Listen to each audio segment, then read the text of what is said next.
America सरकार की अवर सचिव और तिब्बती मामलों में अमेरिका की विशेष संयोजक उजरा जया अपने 5 दिवसीय भारत और नेपाल दौरे पर हैं। बुधवार इसी सिलसिले में उजरा जया हिमाचल प्रदेश के धर्मशाला पहुंच गई।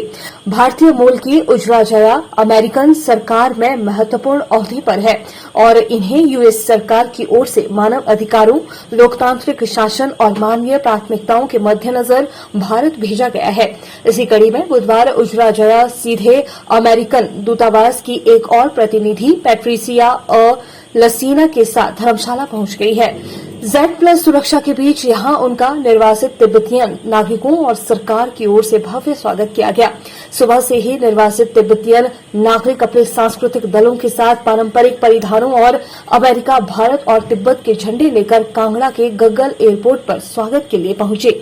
जैसे ही उजरा जया और पैट्रिसिया एयरपोर्ट से बाहर आई, तिब्बतियन नागरिकों ने स्वागत के साथ एक अलग जोश और जुनून देखने को मिला, जहां हर नागरिक की आंखों में सुनहरे भविष्य की एक झलक नजर आ रही थी।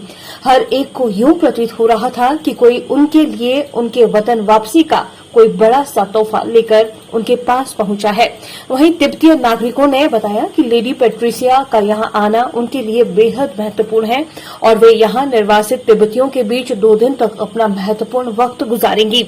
वहीं निर्वासित तिब्बतियों को उनकी सरकार की हर गतिविधि को समझने की पूरी कोशिश की जाएगी, यहां तक कि वो निर्वासित तिब्बतियों द्वारा चलाए जा रहे स्कूलों और सांस्कृतिक उत्थान केंद्रों में भी विजिट करेंगी। गौर हो कि उजरा जया के 2 दिवसीय दौरे को लेकर हिमाचल ही नहीं बल्कि भारत सरकार भी संजीदा नजर आ रही है।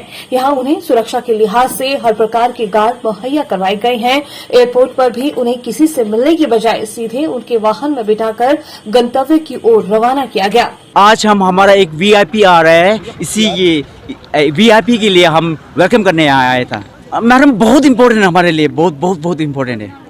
Of course madam should Tibet में जाना चाहिए, तिब्बत में कंडीशन कैसा है, और चाइना में भी जाना चाहिए कि चाइना में कैसा है। मेरा नाम थिंटुप ग्याल्पो, मैं टीसीबी स्कूल में हेडमास्टर कर रहा हूँ। Okay, so my name is Tansun Yangzom. I'm working with the Nobulinga Institute right now. Okay, so we have come here to receive the coordinator, the US coordinator who's coming from US. Okay, so I think the basic the requirement of her visit here is to see the community that she has been helping for such a long period of time.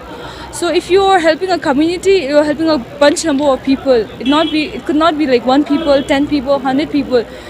It's the endless number of people that she's helping. She's been helping for a longer period of time. Yeah, I really hope if she could visit, it would be lovely.